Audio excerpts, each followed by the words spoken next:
And so you bring up seeds, and I'm thinking specifically about two things. One, actually three things. One, there is the saying that we sit in the shade of trees we did not plant and we drink from wells we did not dig. I am clear that it is my job to be just as good of a descendant as it is to become a good ancestor. And that requires me to think enough of my future progeny, whose name I may never know and they may never know my name, to plant a seed right now so that there are trees to shade them when it is time.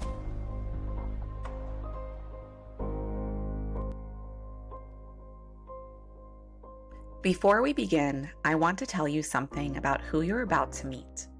Brittany Packnett Cunningham has been at the forefront of civil rights and justice work in this country for over a decade. She has moved through education reform, through the streets of Ferguson, through national policy conversations, through writing, and she has done it all without ever letting the world shrink her into just one of those things. When I think about what this season is asking all of us to do, to return to our roots, to seed something for people we may never meet, Brittany was always going to be the one to open this conversation. I'm grateful you're back at the Highland for it.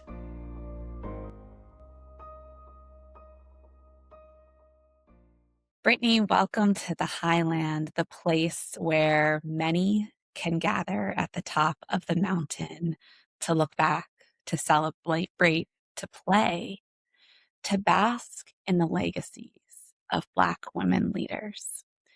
It's a place where we're able to no longer make a way out of no way, to pull forward our lineages and live our imaginations today. I'm so grateful to have you back here at the Highland. Rumor has it, the last time you were here was a Highland hour when we first opened our doors. Yeah. So thank you for returning. Oh my goodness. Thank you for having me back. Thank you for not just having me, but for the beautiful, empowering, generative spaces that you build for us with such consistency and such care. I know that it can often feel very lonely. I know that what you do in particular is under intense attack and scrutiny, but please know that we see you and we love you and we support you and we're grateful.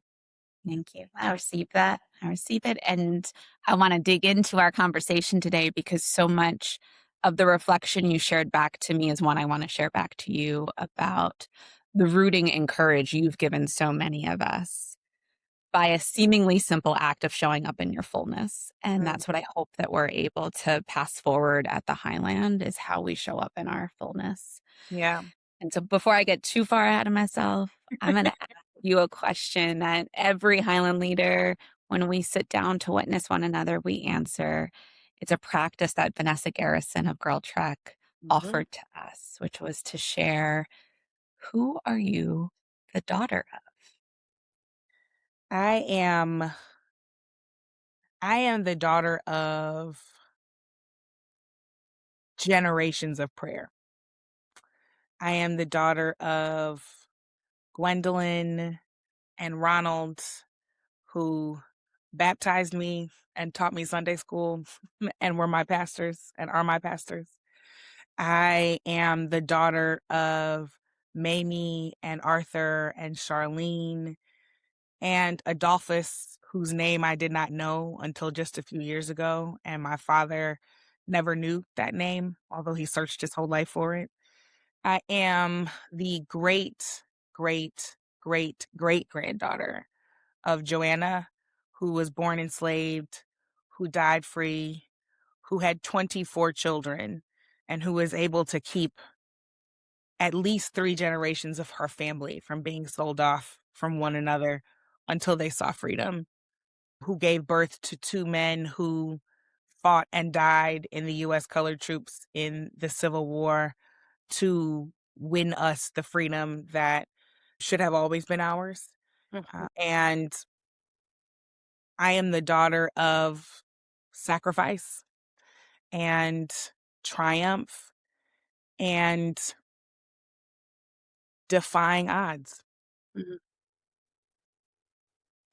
When you shared, I am the daughter of prayer, I the hair rose on my arms. I've Mm. been practicing with my mentor, Octavia Rahim, and in her book, she writes a reflection of an older ancestor. You don't know the relationship to her, but she asks what to do. And she Mhm. says, daughter, you've got to pray with your whole heart, your Mm. whole soul, Yeah, most all the time out there. yeah, That's what I've been doing. yeah. That's right. That's right.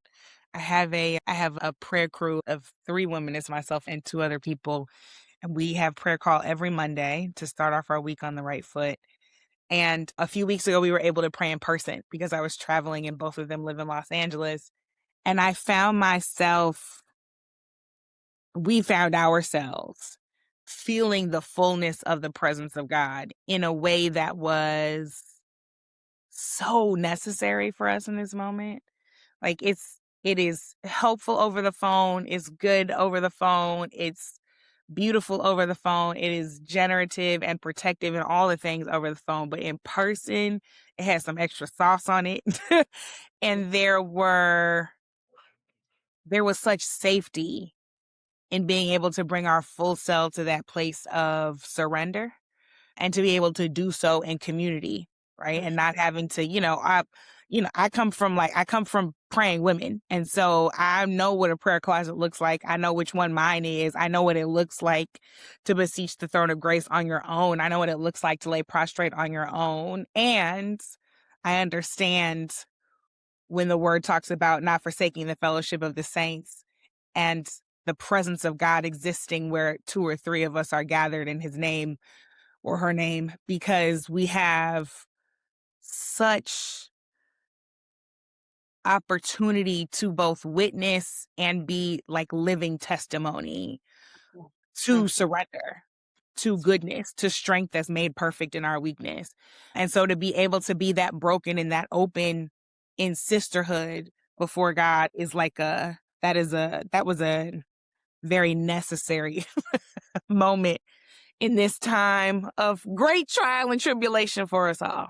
Mhm. And Yeah. as you think about that moment together, gathered as three and your lineage of prayer, is there a seed or something you want to place on our proverbial altar to guide us through Mm. this conversation at the Highland today? It's interesting that you bring up a seed because there's so much, whatever your faith tradition is, in so many of them, there are consistent images of nature, right? A, we need to understand nature is divine and created just like humans were. But B, you know, allegories and metaphors about trees and flowers and birds and bees and the sky and the rain and the snow and the sun and sheep and land, like all of that stuff is purposeful. And so you bring up seeds, and I'm thinking specifically about 2 things. One, actually 3 things. One, there is the saying that we sit in the shade of trees we did not plant and we drink from wells we did not dig. I am clear that it is my job to be just as good of a descendant as it Mhm. is to become a good ancestor. And that requires me to think enough of my future progeny, whose name I may never know and they may never know my name, to plant a seed right now so that so that there are trees to shade them when it is time. Which brings me to the second thing I'm thinking about, because the trees that we're sitting under right now are still blooming, right? Like they are still full. I don't care what books get banned. I don't care how many people say, slavery was a choice or it was good or whatever. I don't care how many different ways this particular regime tries to separate us from our knowing, from our lineage, from our from our love. I don't care how much they try to separate us from any of that. Those trees are still blooming. They are still shading us. They are still protecting us. They are still housing us. They are still feeding us. And it is on us to really examine what that tree is rooted in. to make sure that we are holding fast to the roots of that tree, to make sure that we're holding fast to community and not individualism, to make sure Mhm. that we are holding fast to cooperation and not competition, to make sure that we're holding fast to truth and honesty and not disinformation and AI, to make sure Mhm. that we are holding fast to all of the things that this tree has born for all of us for generations so that we could be fed. Those are the things that have gotten us through. And it is time for us to return to that seeding. It is time for us to return to those roots in literal and figurative ways, right? It is time for us to return to the prayers and the rituals and the faith practices and the understanding of our ancestors and our elders. And very literally, it is time for us to return to making sure we know how to grow a food or two, making sure we know how to take care of people when there's no pharmacy open, making sure that we know what to do when we can't access the internet and our cell phones aren't working. And it sounds wild to have that dystopian conversation, and yet we can never be too prepared. Mhm. The third thing that I'm thinking about when you mention a seed is that in this time when it feels so desperate and when it feels so impossible to see or taste or believe that not even freedom, but just normalcy is accessible to us, these are the moments we have to have faith of a mustard seed. And what I learned about mustard seeds is that once you plant a mustard seed, it is actually quite invasive, that it can take over everything. It could take over all of the space that it's in. So this imagery of mustard seed, we constantly repeat it to one another because we try to remind each other, like, you don't actually have to know everything. You don't have to have all the faith in the world. You don't have to have all the answers. You just need a little bit. You just need a mustard seed. But what that mustard seed can do is provocative. What that mustard seed can change the entire field, that one little mustard seed. What the mustard seed can do is is subversive in the very best ways, in precisely the ways that we need to be right now. So whatever you got faith of a mustard seed in, if it's your grandmama, if it's her recipes, if it's your neighbor, if it's your children, if it's God by whatever name you call him or her, have the faith of a mustard seed, because our people have survived worse even if we were not present to witness it. And our ancestors did far more with far less.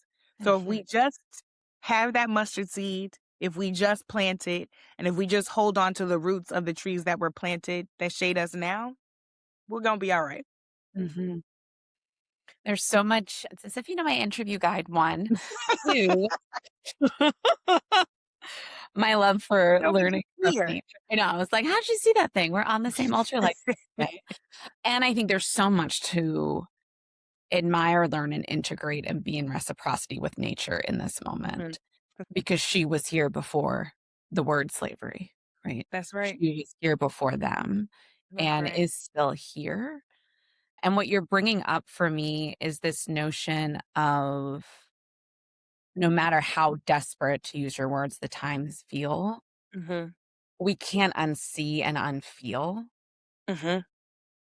what we knew in life before, whatever moment you want to deem, right? Something has been taken from us. And I think that's, yes, the power of faith, but I think it's also the power of gathering in community and in this constant Absolutely. practice of witnessing one another Yeah. to remind us, like, we can't unfeel what you felt back in That's right. LA. And That's that right. was feeling freedom. That was feeling Right. safety in your words. That was feeling love. And so I want to hold up that mirror to you in this ritual, right? Of what's that ripple? What's the thing you can't unsee that gave you Right. courage? And as I think about the legacy you've allowed a lot of folks to witness of Brittany, I really think back to that 2021 Highland Hour. Mm, And at that time, for folks listening, we had really just opened our doors. We were looking at our first, that would become several national polls with yeah. our brother Cornell of Black Women's Dreams. And I remember sitting there and getting ready to log on and be like, who am I doing this? Right. And more specifically thinking, I, like, just left this career in education reform, and, like, who am Mhm. I now talking about polling data? With be Brittany, and be Latasha, and be Cornell, and what unfolded in that conversation, whether you knew it or not, was you showed up with fullness and gave me permission of that time as an ed reformer, of Mm, serving education systems and structures mhm. and agendas that you had some level of consent in, yes, Yeah, but it wasn't really you. yeah. You gave me that permission to say, "I love you and Yes. education me. It's now time to step into your fullness. It's now Yeah, time to step into your legacy." And I think that's what you've modeled I for appreciate many Black women in education, right? Of this, I can accept this was my truth at one point, but it didn't have to be my destiny. I can get off Yeah, the conveyor belt. I yeah, can show up as who I really am. yeah. You wrote in a reflection to us as we were gathering for today, you wrote about this notion of truth as a daily practice, of Mhm, that connected to fullness as a form of freedom, and this refusal to let the world shrink you into one mhm, thing. You said that you're nurturing the capacity to hold all of your purpose work mhm, in the many forms that you've been blessed to communicate it in, and to not be limited or defined by a world that struggles to mm, handle the complexity and talented Black woman. hmm. I wrote that? No. Great. That's Oh, yours. okay. Inaccurate to where I'm at right now, yeah. And I'm curious for you, like a moment, a person, an experience Mm, that gave you that permission, whether you knew it or not, to show up for. Like I think about, I think about the general counsel at Newark Public Schools, Charlotte Hitchcock. yeah. She had bright red lipstick, gorgeous suits, always was running in her tennis shoes up and down the floors to get to Cammy and I. And I Yeah. was like, okay, I could put some lipstick on to I get can a little brighter I today. I can do These that. heels really hurt my feet. I need to move a little more quickly. And it was Mhm. that permission to show up to like hold my whole body Yeah, that day. yeah. You know, you're actually making me think of a moment that I've never talked about publicly. My father passed when I was 12.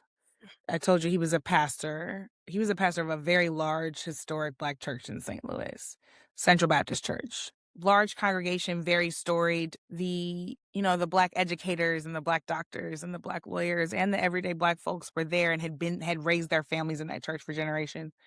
And so him being this young hotshot pastor from originally hailing from Chicago and being educated at Yale and coming from a small church in Connecticut was like it was a big deal. And my mom was from St. Louis, so she was like, "Yeah, we going, we going home. Like this is exactly where you going." And my mother is a social worker by trade. She went to George Warren Brown School of Social Work, one of the top social work schools in the country at WashU. My mother often made more money than my father. She was a deeply respected community leader before he ever married her, right? And came from a really respected family in St. Louis. So when he moved back, it was, oh, you married Gwen Deloach, not, oh, you're Ron Packnett's wife, right? Like this is who my mother was. And yet, because of gender roles, because of faith traditions, uh, let me say because of church traditions that ain't got nothing to do with faith, but have everything to do with the way people practice it. And because of her commitment to her husband and his calling, I watched her be an incredible first lady, Mm. right? Which is a position of relationship. It means I am married to the pastor. Not I am the pastor, not I am the head of the women's ministry, which she was for a long time. Not I'm helping to create the youth and young adult ministry, which she did. Not, I'm visiting the sick and shut in too, even though you only give pastor credit. No, it is a relational title. It is I am married to the pastor. And therefore I am his helpmate. I am his armor bearer. I am his first line of defense. I am the the thing that takes on all the stuff that doesn't need to get to him so that he can focus on shepherding God's people. Mhm. And I remember growing up and being really clear that I never wanted to be a first lady. I was like, I don't want to marry anybody's pastor. And in the end, I married very much the opposite of a pastor. Even though a lot of my very close friends are pastors now, I'm like, y'all got it. But I remember when my father passed, it was big news in town because he was only 45. I was 12. My brother was 7. My mother was in her 40s and becoming a widow. It was front page of the Black newspaper. It was front of the Metro section in the mainstream newspaper. Every dignitary in not just St. Louis, but in the region either was present to give remarks or sent a proclamation. There were proclamations from D.C. It was a very large church that my father pastored, and it was standing room only for over 4 or 5 hours. And people did not leave, right? There was no like, oh, I'm going to make my commentary and then leave. Like, people stayed. People came with us to the burial. So this was overwhelming for a 12-year-old because I just lost my homeboy. Like, I'm a daddy's girl through and through. But I'm watching my mother navigate the many, many layers Mhm. of being Ron Packnett's wife, now Ron Packnett's widow, soon to be the former first lady of this church. I watched her so graciously accept condolences and deal with people's attitudes, because if you want to know where people really stand with you, weddings, babies, and funerals will tell you everything you need to know. I watched her comfort other people in their grief while she was grieving her husband. I Mhm. watched her comfort people as they grieved their pastor, as they grieved a surrogate father, as they grieved a friend, as they grieved a brother, as they grieved a son. I watched her navigate all of that so graciously, and I remember sitting there for this very long, very emotional funeral. It's also celebratory because, it's Black people and it's a homegoing service, so people are singing down, and the Alphas came out and sang their hymn and linked up and spanned the entire width of the church because there were so many of them. Like, the mayor was making jokes and the fire chief was making jokes, and like, there are these moments of levity and joy and gratitude for this person who touched so many of our lives. I'm listening to people talk about how he married them, or he got them through school, or he made sure that they could afford their books in college, or he gave people the literal shoes off of his feet, because that's who my father was. And I'm watching my mother, who in her own right is this incredible, powerful, intelligent leader, mom, wife, mother. I'm watching her be so intentional about giving people space to feel all of these things. Mm. The eulogy happens, and we're about to say the benediction. And my mother gets up out of her chair, out of her seat in the first pew. And she walks up to the pulpit. And I was like, oh, I guess are we going up? Like, are we going up? Is this a family thing? So I follow my mama. I'm like, I don't know what the rest of y'all doing, but I'm following my mama. So I get up in the pulpit with her. And she gets up there and she says very clearly, thank you. She expresses love for my father, gratitude for our church family, for the community, for all of the folks who spent their time, for all of the folks who traveled in, for all of the people who had sat there for almost 5 hours now. And she said, I want you all to know that myself and the children, we will be all right. And this church will be all right. And the significance of her walking up into the pulpit is not lost on me, because she was raised in a church where women could not be in the pulpit. Right. That as a grown woman who then later became an ordained minister herself, when she got asked to go back to that church and speak at Women's Day, and this is in the introduction of my book, they pulled a podium down onto the floor because they still, in the year of our Lord 2016, 17 maybe, were not allowing women in the pulpit. And so to watch her take her rightful place and say, this too is a place that I have shepherded. This too is a place that I have poured into. This too is a community that I have helped lead. This too is a community that I have helped fasten and hold together. I will stand in my rightful place. I will be the woman of great strength and fortitude that I have always been, even though some of you never saw me behind my husband. Mhm. And I've watched her in the years since be who she's always been and who my father always knew her to be, and frankly, who he often relied on her to be, and who she knew she always was, no matter who saw it or not. Mhm. And so the permission that that gave me was to understand, A, that I should always take my rightful place, Yeah. that there are no set of rules or traditions or dogma that are allowed to disallow me from that, from what God has ordained for me. But the other thing that she gave me permission to do was to be really secure in all that I am, and that I don't actually have to accept other people's limiting beliefs about me or people like me. I don't actually have to accept other people's shade or shadow that they want to shove me into, right? And that even if they put me there, it is my responsibility to still function as my full self, to Mhm. still show up in my full brilliance, to still show up as a leader, to still show up as a caring and doting mother, to still show up as a caring and doting and loving wife, right? And that none of those things detract from the other. And I am grateful that I did not have to search far as a young woman, as a young Black woman, for a courageous role model like that. Mhm. Because when I talk to people about my mother, I realize, especially for her generation, what a rarity she was, especially in church culture, what a rarity she is. And I was just with her this weekend, and I just am like her biggest fan. Like everything she puts on, I'm like, spray that perfume on me, girl. Let me try that jacket on. Yes, like she's just the bee's knees. I love that lady so much. Reverend Dr. Gwendolyn Deloach Packnett, who after my father passed, got licensed to the ministry, became ordained, earned her PhD. Like that lady is bad. And Mhm. she has granted me permission on many fronts, but most certainly taking my rightful place and being my full self, no matter where anybody tries to place me, is one of the greatest lessons she ever taught me through her example. Mhm. This is such a powerful it's a legacy artifact. It's not even storytelling. I think about it as I see a collage of images from your Mhm. childhood and a present day, like that snapshot of this past weekend. And I think what your mother was holding up was believing in something beyond yourself, Yeah, absolutely.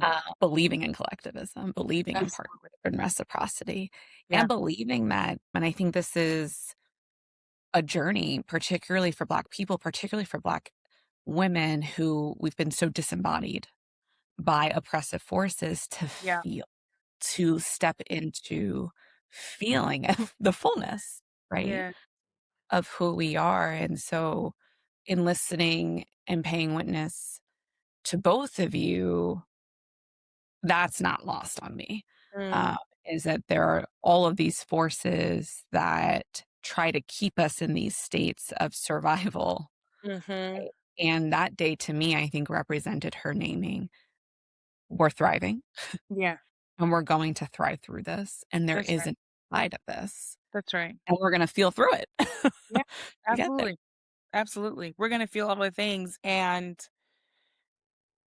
still joy is ours to have, Yes. right? That remains our inheritance even when circumstances change. Mhm, That's right. mhm. I want to stay a moment longer in St. Louis and in Little Brittany. And I want to continue to carry that seed forward that you laid for Yeah. us. Is there a seed that little Brittany received from Gwendolyn and Ron, maybe both of them, Mhm. that you're still growing today? You're like, I've not yet seen it poke up. Mm. Ooh, that is a question.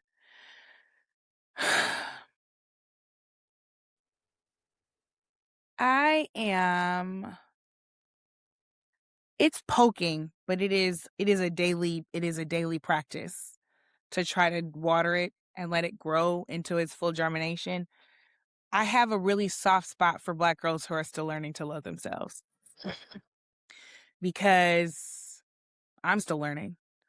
And I don't think I really even truly began to like or love myself until I was 30 Mhm. and I'm 41. I told you about my mother. Like that lady is bad. And I don't think she always projected such strength and such confidence to me. My father was always affirming and supportive. I did not grow up in a place that told me I was less than. I did not grow up in a space that was deeply critical of me. I grew up in a home that was encouraging in all the ways, right? They told me I was beautiful. They told me I was brilliant. They told me blackness is always worthy. And yet I was socialized in a way that a lot of people are to think that my parents were only saying that because they were my parents, and it couldn't possibly be true. Mhm. Primarily because I was in a lot of predominantly white institutions educationally. I remember once I was working in education and was seeing a lot of things for what they are. I asked my mother, I said, if you had it to do all over again, would you have sent us to private schools Mhm. where we went in St. Louis, or would you have sent us to public school that had educated her generations before, generation before in St. Louis? And she said, I would have homeschooled you, which was such a telling response because the city that I was living in at the time, and to a large extent still to this day, many of the public schools were places where Black children would be loved, would not learn everything that they needed. And the private schools were places where they learned but would not be loved. And I was in the private school where I was learning and had an incredibly rich and rigorous academic journey and experience, right? I had a full merit ride to college. My freshman year of college was easier at Washington University, which is not an easy school, but that was easier than my senior year of high school.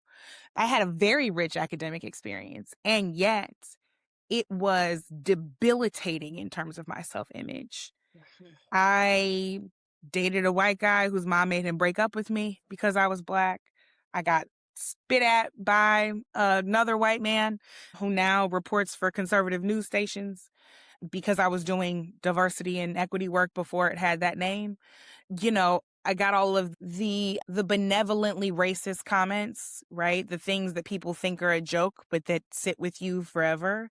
About having braids and being told I had horsehair in my hair, or one kid who had an overly active imagination was like, I don't think you're ever going to be fat one day. I just think you're going to have a really, really big butt that you're going to have to like carry around in a chair behind you. And I was like, what? Like, and you're like trying to chuckle along because you're an adolescent and all adolescents want to do is fit in.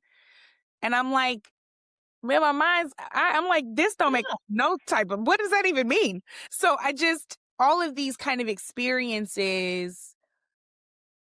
I remember being in English class and in my honors English class and having a really tough teacher and finally getting a perfect score on an essay, her telling me that I should submit it to the school's literary magazine, which was very storied, and her telling me though that if I do it, that the essay was really about my dad and I should take all this stuff about the Black Panthers out. And I was like, but girl, that's half the essay.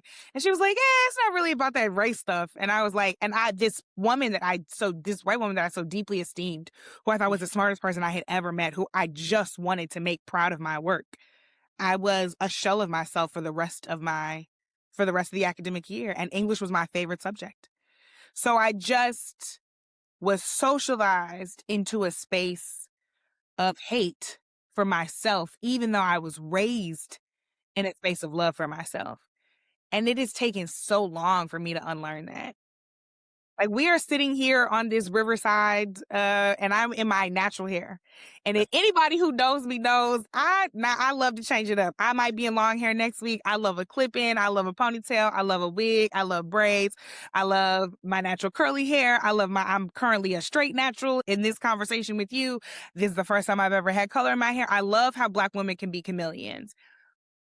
And yet, do you know how long it took for me to say, "Oh, Imma wear my hair out today," Mhm. right? I mean, we're talking like I'm like 30 years old.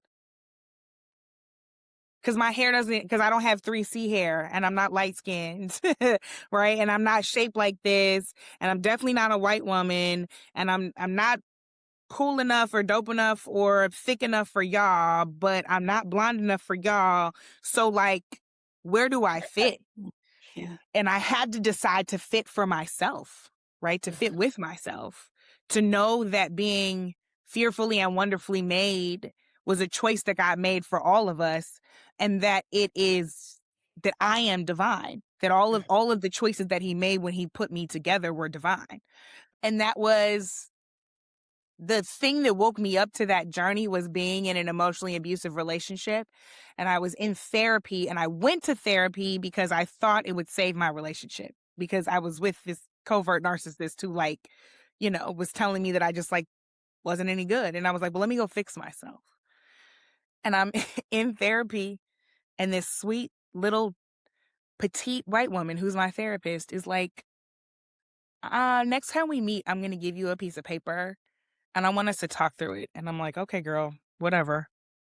Just fix me, right? She hands me a piece of paper that has the cycle of violence on it. And she's like, just because you're not getting hit doesn't mean that this is not the life that you're living. And it bowled me over. You could have knocked me over with a feather. That was a light bulb moment for me that helped me realize that in not loving myself and in just wanting to please other people so that somebody would love me, I had submitted myself to a cycle that was toxic and damaging to me, and could be permanently if I did not extract myself from that cycle, if I did not disrupt that cycle. She used to always say, nothing changes until you change it. So, what is the first step that you're going to take to exit this cycle? And I was 30 years old. Mhm. I had accomplished all the things. Like I had the titles, I had the degrees on paper. Everything looked perfect. I was sitting with Obama. You know what I mean? Like you couldn't. Nobody could tell you that I didn't love myself, because I Mhm. love Black people so much. Because there's no possible way I could love everything Black and everybody Black and not love this Black girl. But I didn't, and I'm still learning. And there are so many days where I'm so proud of myself for making the choice to say, no, I don't want to do that, instead Mhm. of just saying yes to please somebody. Or you owe me an apology, instead of being the person who never even realized I was owed or deserved apologies. Right. There are so many days now at 41 where, especially when I became a mom a few years ago, I knew I did not want to pass on Mhm. the curse of people pleasing and self hate to my children.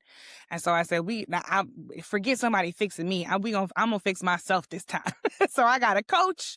I stayed with my therapist. I was prayerful. I worked a lot on myself. I had a lot of conversations with my husband, and have practiced and have like gotten in the gym to build the muscle of what it looks like to love myself. So it's still sprouting. That seed is still sprouting. They definitely planted it in me, so I'm glad that it was there, that there was something to water when I Mhm. finally decided to water it. Mhm. Yeah. First, thank you for trusting this space, because it's beyond witnessing. To me, it's, we started this to say we no longer want to make a way out of no way. That's right. And I didn't fully embrace that at that time it would require us to share stories like these, right? The Yeah. stories that happened, right? You're not Yeah. surprised. Yeah. Your heart aches when you hear it. And yet I grew up in a very Catholic household where and it was like, you just dust things under the rug. You Yeah. just move and Yeah. keep moving. And I think we all have those stories, whether it's related to our families or moments at school where we felt bullied or Yeah. shamed, right? And I think the whole point of this is we're not pushing it under the rug anymore. That's right. That's right. And as I think about, you've shared in many different ways this truth as practice, love as practice. Yeah. I think about the lessons that Octavia has shared with Highland leaders, which is we Mhm. have to increase our capacity to resource ourselves to feel Yes. Yes. Yes. instead of continuing to resource the coping mechanisms That's right. that keep us in these spaces of survival. That's right. And so I'm curious, I wanna bring you a bit into the now. Little Brittany is still with you now, but Yeah. there's many more Brittany's who Many emerged, more, yeah. more of you who have unfolded, who are stepping into becoming. And I wanna stay on this idea of truth as practice. Mhm. How have you cultivated this notion of Yeah. as practice in a way that still honors you, right? I think we all might think to a martyr, right? And that's not how I think of you when I hear truth of practice, but I'm curious. Something Yeah. had to happen to get there. No, I'm glad that's not what you think of because I think when people do the kind of work that you and I have chosen to do, there's an assumption that we will martyr ourselves. Yeah. And I think as a society, we have to examine why we require that of altruistic people. What got me to truth is practice? I think it was me starting to understand that telling the truth is an act of love. Mm, I remember the first time, so I became an executive director at 27, and I was leading a team of 24, 25 people. I had to raise a budget of about $4 million a year. We were serving 20,000 students in the city of St. Louis. And before that, I had only ever managed interns. Wild times. Like, you want to talk about how wild education reform was. They was find a talented young person. They'd be like, just go do it. Figure it out. Right. I'm like, golly, that was actually insane. Why would you do that? But I took the responsibility very seriously. And I remember the first time that I found myself not wanting to give tough critique mhm, to somebody that reported to me. And so I didn't, right? I gave them this like flowery kind of soft version of feedback and I beat around the bush. And then the thing came up again and they made the mistake again. And I was like, oh, this was my fault. This is my fault because I knew what you needed and I did not give it to you. mhm, And if I keep saying I take this responsibility so seriously and I really want to do well at this job because I love this city and I love these people who have committed themselves to this city's children and I want to do right by them, even though I'm still learning, like I took it so seriously. I was trying to grow up so fast professionally so that I would do right by them. And here I was, and I had the thing that you needed and I did not give it to you. That's mm, not love. yeah, So that second time I was like, okay, I'm gonna tell you this. I want you to know I'm telling you this because I believe that you can meet this standard, mhm, right? Truth is an act of love. I wouldn't bother telling you what to do next time if I didn't think you were capable of doing it. I would just go find somebody else, right? I wouldn't bother telling you what you need to do the next time if I didn't think that you valued wanting to get better. I would just go find somebody else. So I love you. I believe in you. I owe you the truth. And the next time it didn't happen. And it never happened ever again after that. And what that taught me was actually, this is an act of love. This is an act of friendship. This is an act of community. This is an act of collectivism. This is an act of family and of being a good colleague and of being a good leader and a good manager. But fundamentally, telling the truth to somebody is an act of love. mhm, Even when I have to tell the truth to people who abjectly hate me. Because I love myself enough and I love the people I know who share my truth enough to not let you get away without hearing the truth, even if you dismiss it. mhm, I'm not going to just let the thing only live in me. It's got to live in the air between us. mhm, It's got to get implanted in your brain, even if you choose never to water it. Like, you are going to have to swallow that, even if you don't want to. And no, I'm not going to give you a spoonful of sugar to help it go down. Like, that is an act of love. It is an act of love for the other person. It is an act of love for yourself.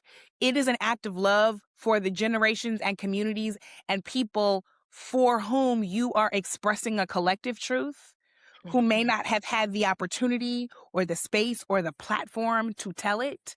But telling the truth is an act of love. So as a practice, it's something that we have to build muscle at.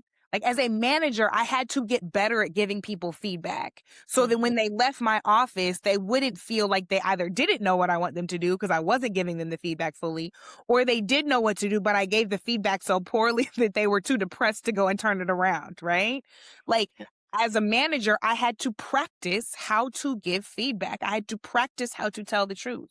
As a wife, I have to practice how to tell the truth in a way that does not bust up my husband's whole day just because the dishwasher wasn't emptied, right? Like, I have to practice telling the truth, which means I also have to practice telling the truth when it is really hard and scary and could get me harmed, because I've had to do that too. That is a muscle that we have to build. And we have to build it up to the point that it becomes our default, right? That muscle memory is so ingrained in us that when every time it is time to tell the truth, we don't have to care about whether we're alone or whether our voice shakes or whether we don't exactly know how to phrase it. We are still always willing to tell the truth because our muscle literally won't let us do anything else. That's truth that's practiced for me. And I learned the lesson in a professional setting, but I learned how to apply it in every setting. I love this response because you really walked us through, and I want listeners to really sit on what you walked us through, right? Because you didn't just simply say, I'm just spewing what I think is right. None of that was said. No, no, no, no, no, no, no. Frankly, what I think is right weren't even words that were placed, but rather, what is my lived experience in the context of now? And how is that aligned Yeah, with my own values, but also what I thought we consented to that's together, right. our values? That's right. And I heard it's a practice, meaning like I sit with this stuff, right? Like in the You have moment, sure, if something's come right, if I'm in a place of like, do I need to say the truth to survive in this moment? Yeah. But what I think is beautiful in what you shared is I heard you've increased your capacity to notice when you have choice now. Mm, I notice when you have choice to not shrink and to name the thing and yeah. name with compassion over hate or over seeing someone as less than, right? Or in need of a lesson. It is in, I think, a gesture of humanity, is what I heard. Yeah, I think that telling the truth is a gesture of humanity. I think it's what we owe each other. I think it's part of the reason why politically so many people are so heartbroken who voted for this and didn't realize they voted for this, even though a bunch of us were telling them this is exactly what you are voting for, because the person that they were voting for was not telling them the truth. That's right. And so they're not just upset, they feel betrayed. They feel heartbroken. They feel disrespected. They feel undermined because they thought, especially given the privileges that they hold in their identities, that people always told them the truth. And that expression of humanity was always given to them. They were convinced that if I'm white, I'm a man, I'm Christian, I'm straight, I'm cisgender, I'm able-bodied, that I always get told the truth, right? People always give me that offer of Hope you humanity right by because me. they respect my humanity, Mhm. right? Even if I lie to other people, I always get told the truth. And so for so many people coming to realize, oh, actually, I can get lied to just as easily as anybody else. If somebody's only focus is themselves and their own power, that is a really difficult discovery to swallow. And what's even more difficult is that so many of us are paying for what you discovered so late. Yeah.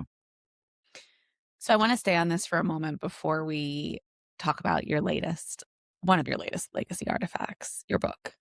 You often refer to your legacy as rooted in love and power. And as I think about this example and the moment of now, you've positioned love and power always together and not as opposites. Yeah. It feels very rare in this moment Mm. that those are not positioned as opposites because so many people are telling us we have to choose, right? Or Yeah. there might be so many examples when you see these as divorced. Yeah. How do you hold love and power in the same hand? You know what's so funny is I like words. And so I'm grateful when I'm listening to someone or I'm hearing something or reading something that gives me language to something I've been feeling, but I did not have the words for.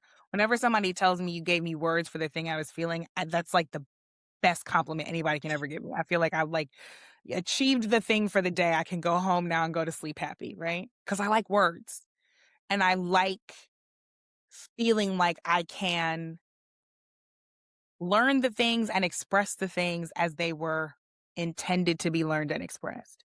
I now realize that I'm neurodivergent, and that probably has a lot to do with how my brain is wired because I got ADHD and probably autism, probably, and like things to be really exact in certain ways, certain things to be very exact, other things, who cares? But I like words. And in the absence of words for a long time, like the millennial I am, I had been using emojis.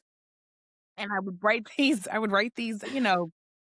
status updates on Facebook or tweets or whatever about something justice related. And I would always put a heart and a fist. Mhm. And I did not realize that I was saying love and power. But that's what I was trying to express through the millennial language of the emoji. And then I'm sitting down and I'm reading an essay from Dr. King. And he talks about this marriage of love and power that is at the root of how he approaches his work and his belief in humanity. He talks about the fact that love on its own is anemic and sentimental, right? And that people kind of use it as this thing to bury the truth, to bury the hard stuff, right? To try to rush to the kumbaya moment. Mhm. And then he talks about power and he says, on its own, power is reckless and abusive. And we see plenty of that right now, right? When we are just nakedly chasing power alone, then it harms people, that it makes us get high on our high horse, and yet it is a fleeting thing. So we have to keep getting high off that supply and keep exerting more violence and more degradation and more disrespect and more oppression to feel that sense of power again, right? It's a very dangerous drug.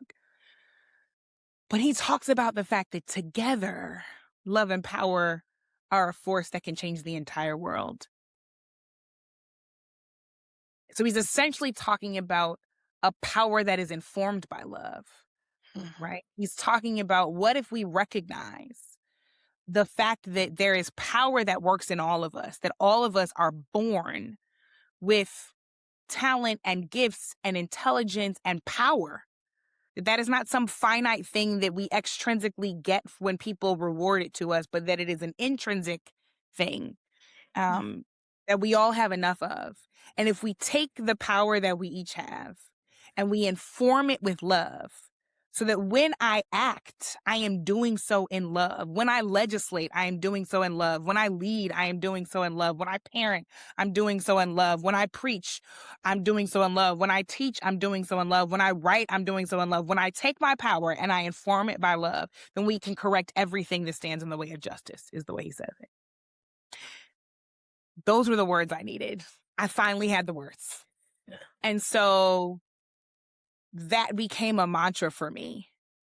And I have reminders of it for myself throughout my professional life and my personal life, right? Like the quote sits in places in my home, and I named my social impact firm Love and Power Works because I wanted to be clear about what I'm attempting to project into the world, what I want to hold myself accountable to, what I want to be held accountable to, what I want to constantly grow in and Mhm. learn how to do better, even and especially when I have to learn how to do that in public.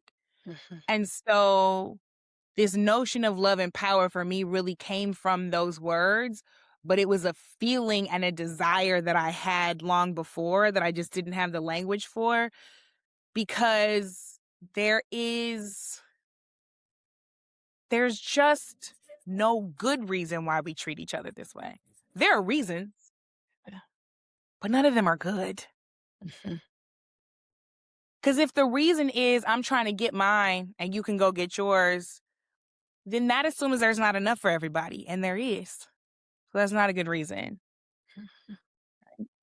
If the reason is, well, I need to feel good about myself today, then let's examine why it takes you hurting other people to feel good about yourself, DJT, right? That's not a good reason, right? Yeah. If the reason is that you feel like uh you have to protect what somebody convinced you got off of merit and anybody else who has what you have doesn't deserve it or cheapens what you have, then let's talk about consumerism. Let's talk about competition. Let's talk about community instead of competition, right? Let's talk about all of these elements of white supremacy culture, patriarchy culture, capitalistic culture that have taught us that more is better and that possession is 9/10 of the human law. And it's not, right? That's not a good reason to just keep your stuff so nobody else can get it. Mhm. There are reasons why we treat each other like this, but there's no good reason. Yeah.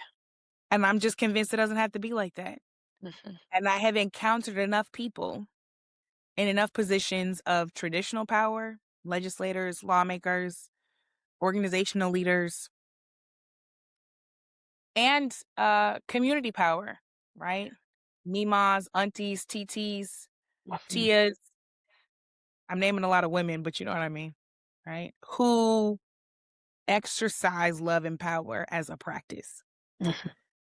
And so I'm convinced that there are more of us that want to do that and are just looking for how. Yeah. Well, and it's so tied to one of the seeds that you left us with or brought us into almost an hour ago, which is in these desperate times, Mhm. the notion that something can be better than what we're experiencing in this moment, it is more proximate than we think. And so I think about your journey to from emoji to words, right? Perfect words to I'm going to put these around my home. I'm Yeah. going to name my LLC after this, not to be cute, Yeah. but hold up. This is the thing that's beyond my reach. It's also proximate. And I'm going Yeah. to keep asking myself, how am I living aligned to these words? That's right. And I'm going to excavate every time I see an example of that. Right. And you gave Yeah. us a few as you began to name community members. It's, on my right hand side is a sketch that my father did of Frederick Douglass and Charles Douglas's home on Highland Oh, Beach. wow. And I Yeah. keep it here to remind me in those desperate moments, right? When it's like I get bad news from a funder or I read, I open my iPhone, Mhm. right? Yeah. Of wow, in a time when it was frankly illegal to dream. Yeah. They dreamt of a place for That's Black right. people by Black people, That's and right. it's still there, That's right? right. And so it's that. I think that's how love and power runs through my body right now in this moment. Yeah. And I think it's a good segue to this book that you're offering to the Yeah. world. We are like those who dream. I think it's a legacy artifact of dreaming is proximate, and it has to be embedded in our muscle memory as Yeah. humans and as Black women. And so, for folks who are listening, this book is coming out soon. Yeah. It will be one in which it weaves together stories, speeches about Black Yeah. women across history alongside your own lived experiences as the many flavors of Brittany, right? My two questions are what made you want to create in this way, right? Of Yeah. holding history with how it's moving through your body. And, what did this process teach you uh, as you were I mean, writing? child, I'm still in the process. This book is trying to take. I so it was 2014 or 2015, and I remember tweeting and asking people like, "What are your favorite speeches by Black women?" In part because I was being asked to give a lot of speeches, and I wanted some inspiration from the greats. And people were sending, some of the like typical ones, right? Like Sojourner Truth, Ain't I a Woman, which historically we need to talk about its reporting and the accuracy of its language, etc.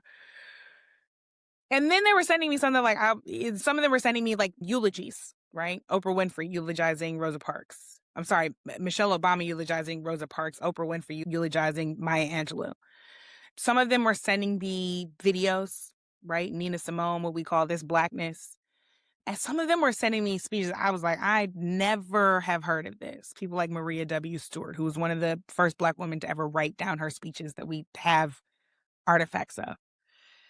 And the more I got into these, the more they became scriptural for me, the more they became biblical to me, the more I found myself continuously consulting them for wisdom, for clarity, for guidance, for purpose, for understanding, for, you know, relevancy, for somebody to have language to identify the thing I was feeling, but that I couldn't express with anything but emojis.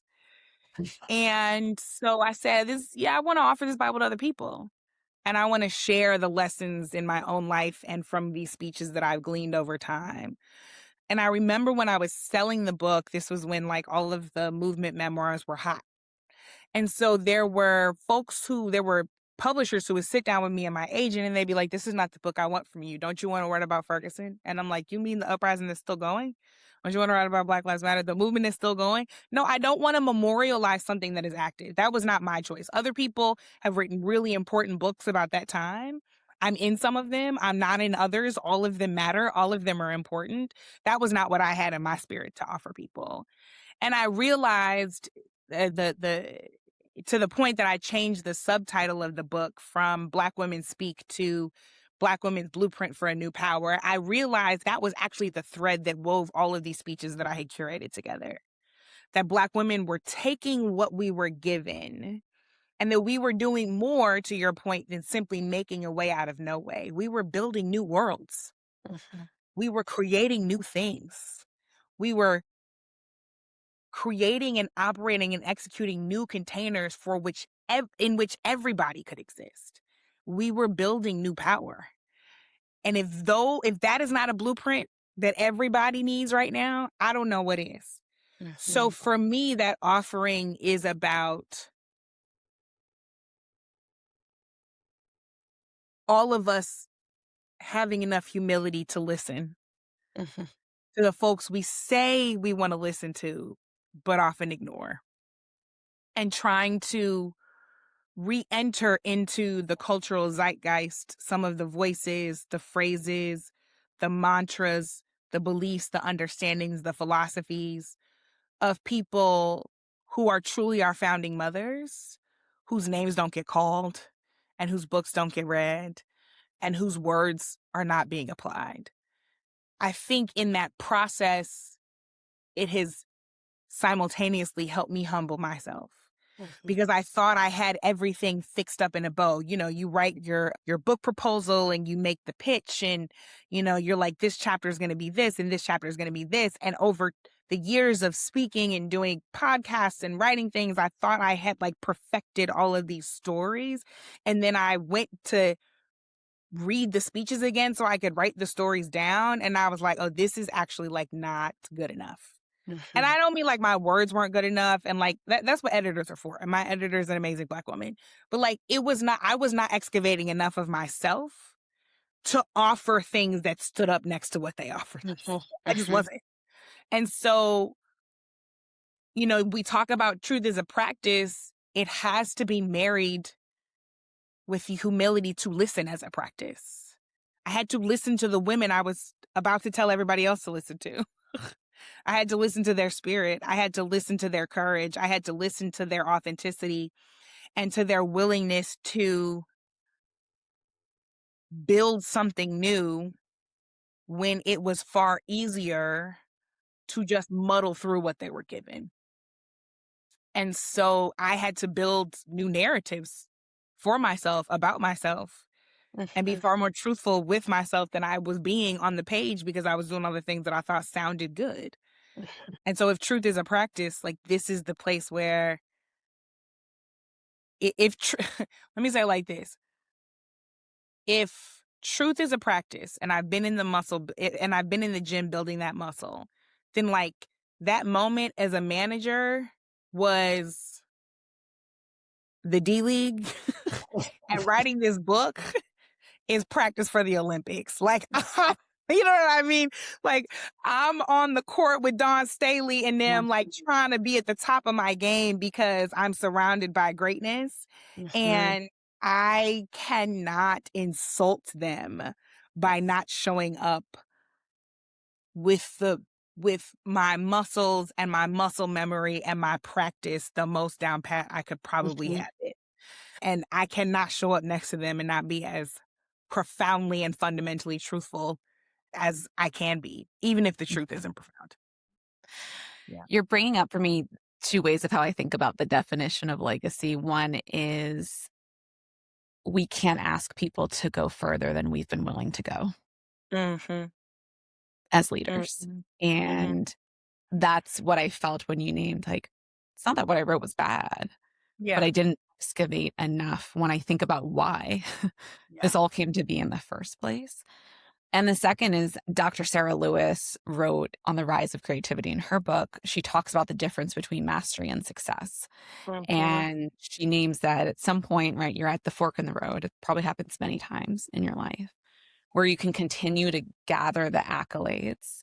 And she acknowledges that in this society, as we know it, you do have to gather the accolades, right, Yeah. to reach certain points. But she argues that at some point it becomes dysfunctional success. You just keep doing the same thing.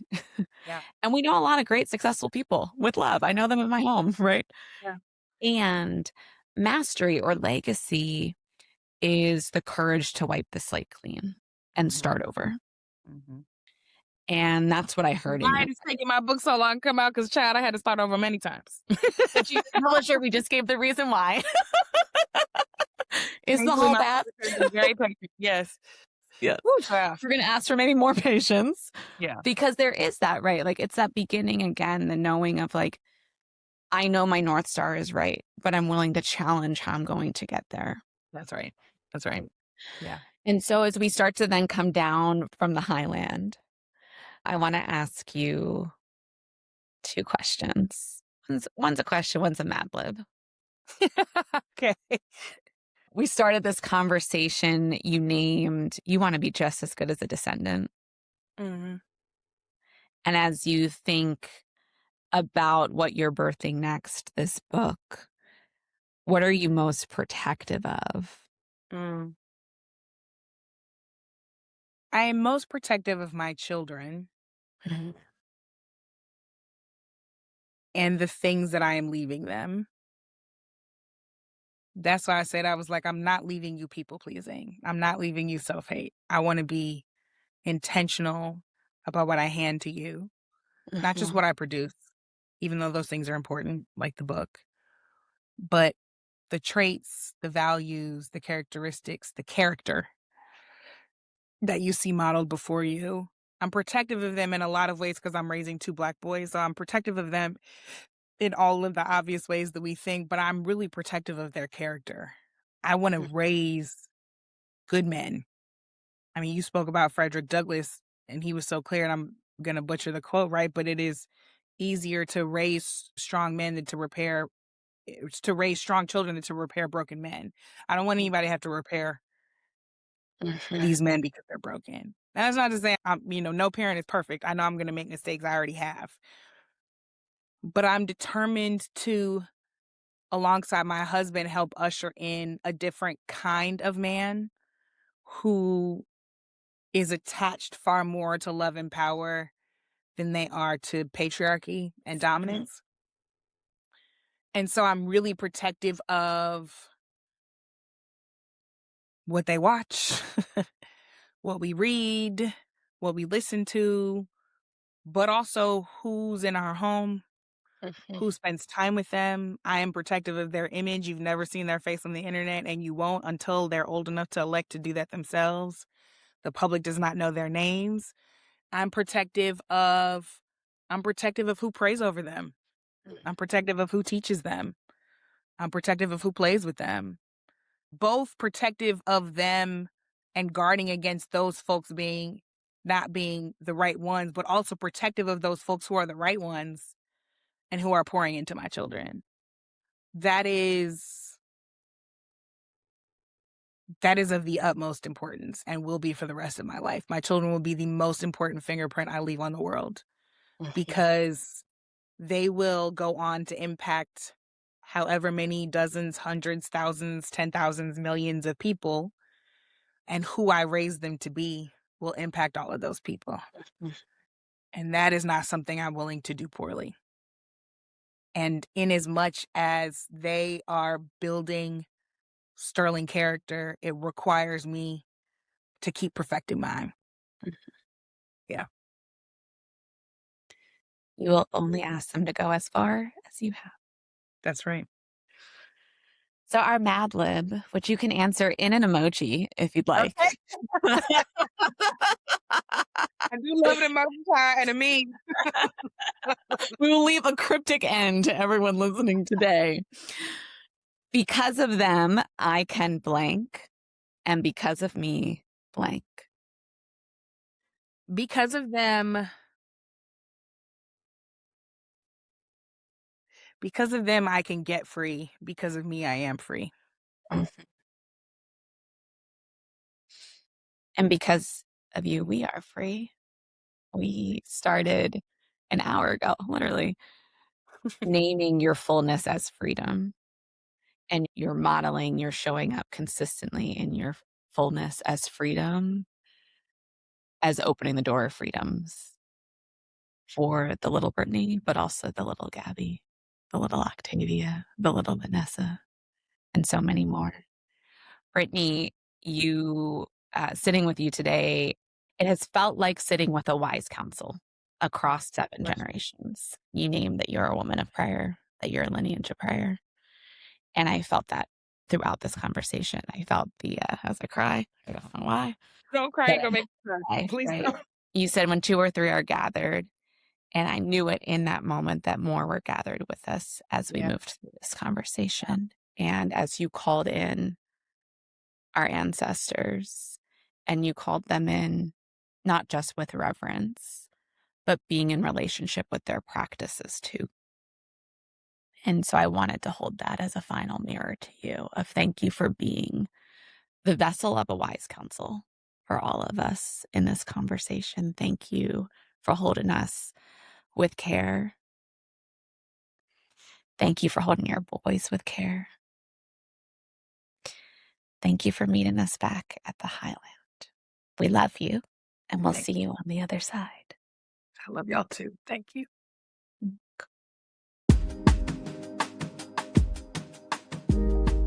Thank you for meeting us at the Highland today. A space where our legacies matter, our dreams are celebrated, and our voices are amplified.